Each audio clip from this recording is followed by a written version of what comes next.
Hello arrangers.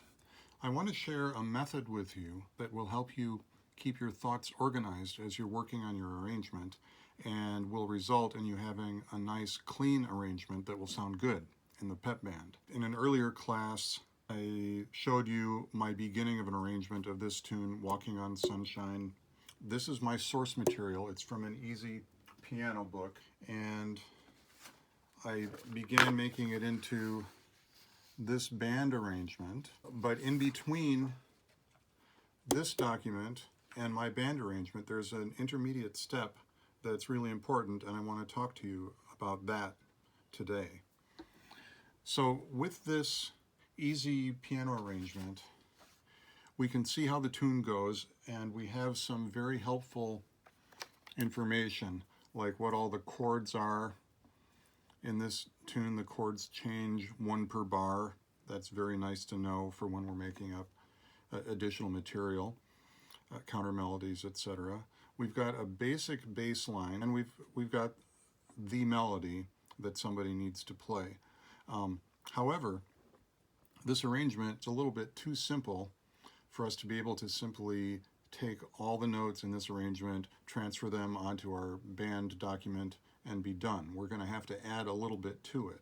So I want to show you a method for doing that. Let me first just remind you how this song goes. Let me hit play. 4-bar drum intro.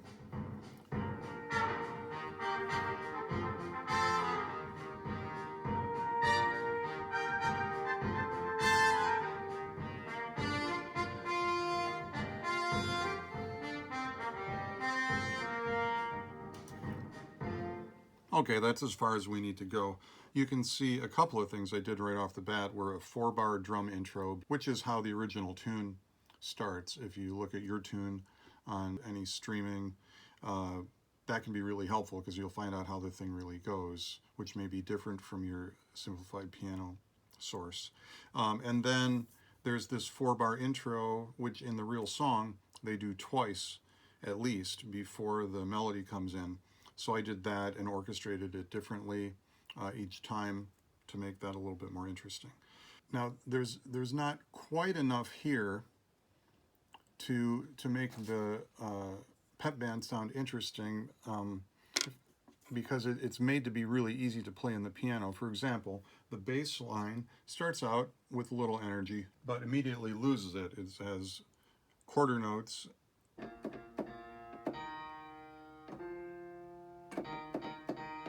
So I'm probably going to give that to the tubas, and why not let them have the continuing energy of this rhythmic pattern all the way through.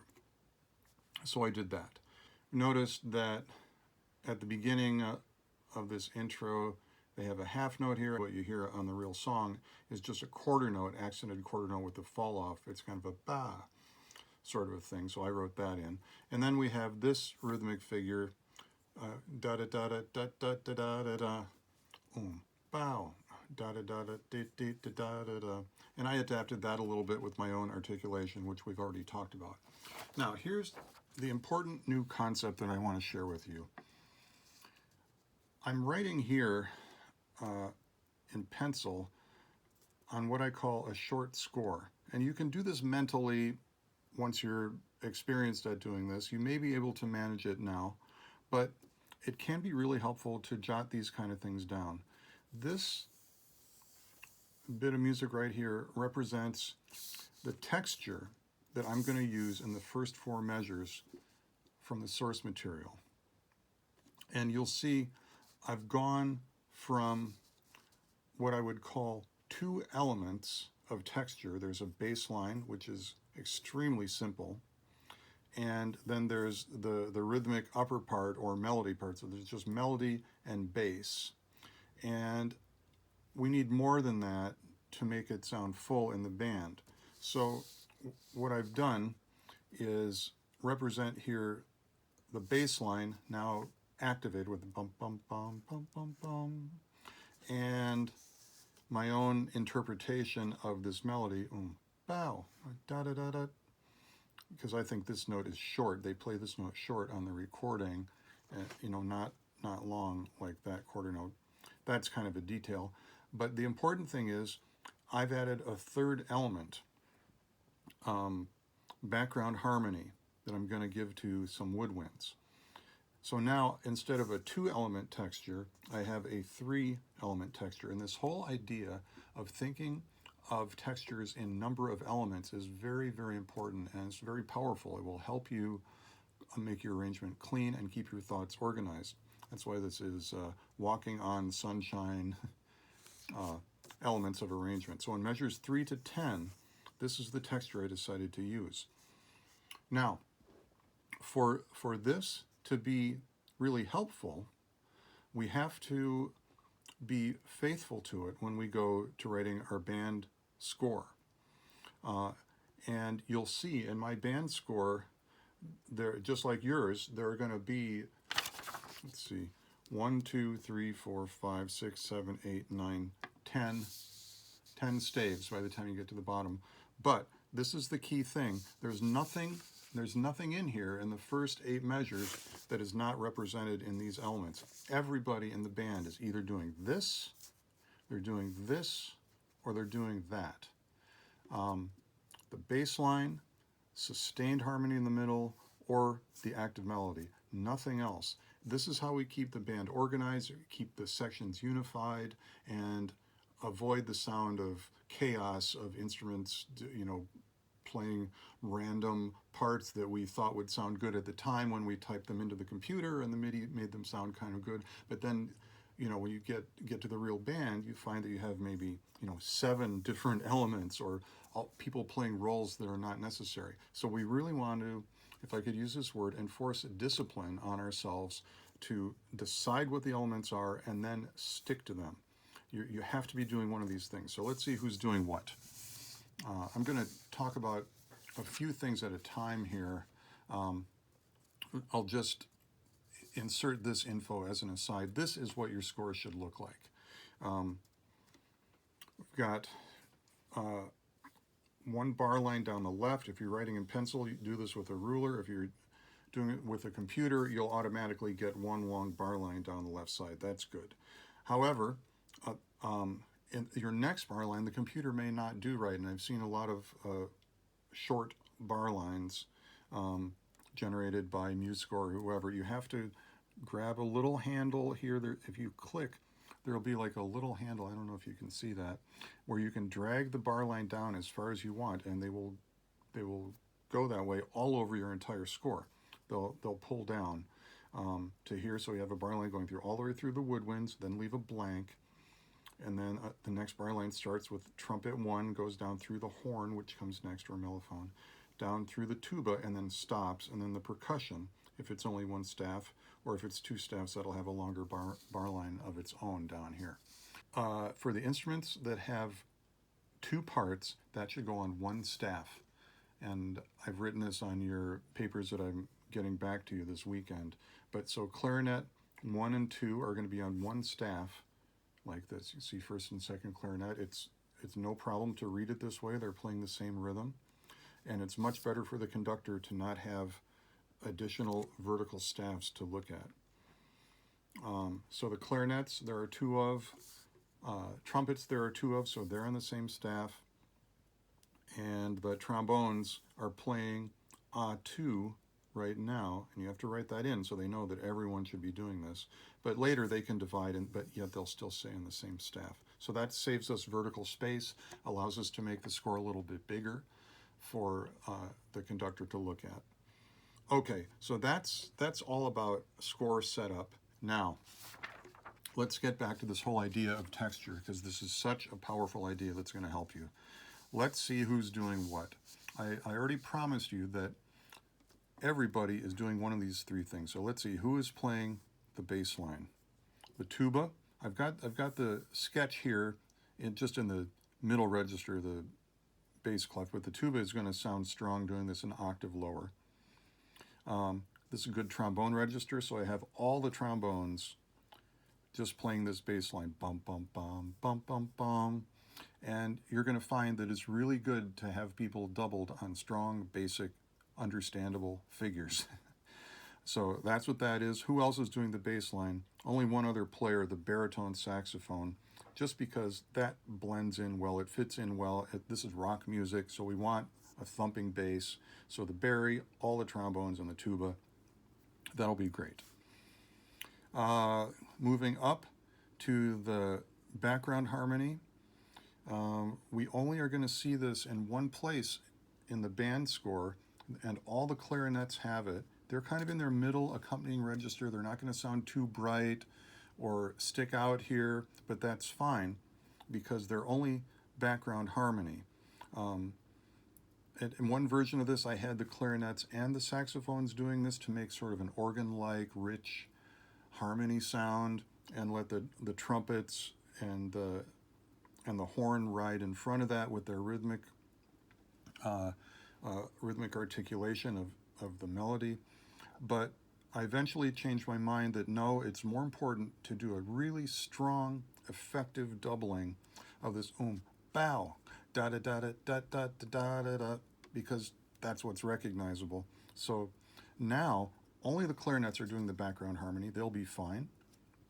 And this figure is handled by the trumpets.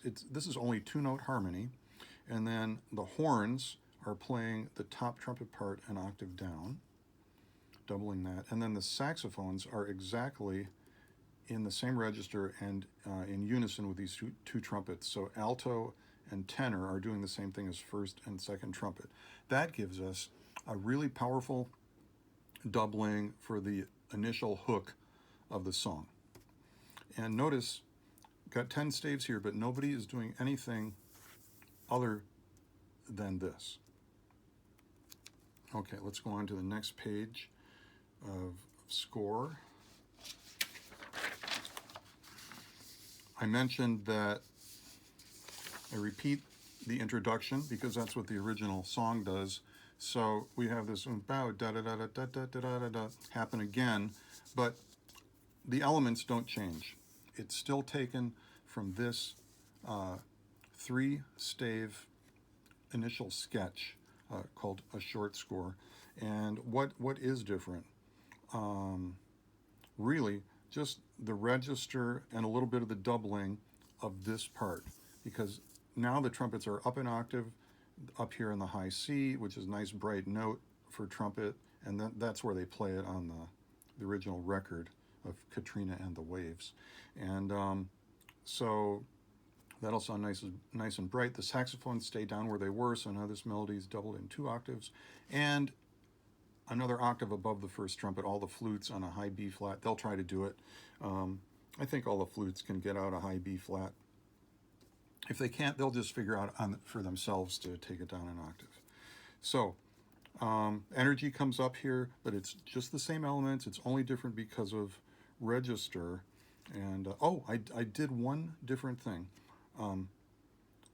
I added the horn to this element. So instead of only clarinets, now the horn joins in to play the whole notes, and the horn part is doubling the top clarinet an octave lower to thicken that a little bit as everything else gets thicker, like this now, and the melody being doubled in octaves.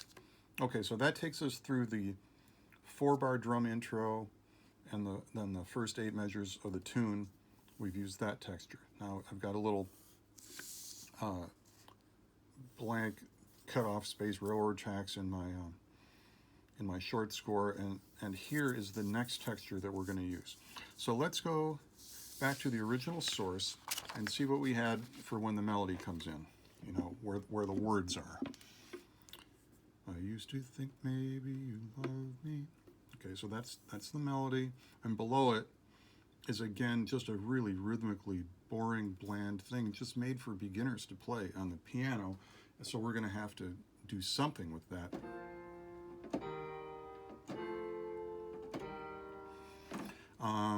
The melody is great. We're going to add articulation to it, some slurs and dots, and you'll see that in my sketch here.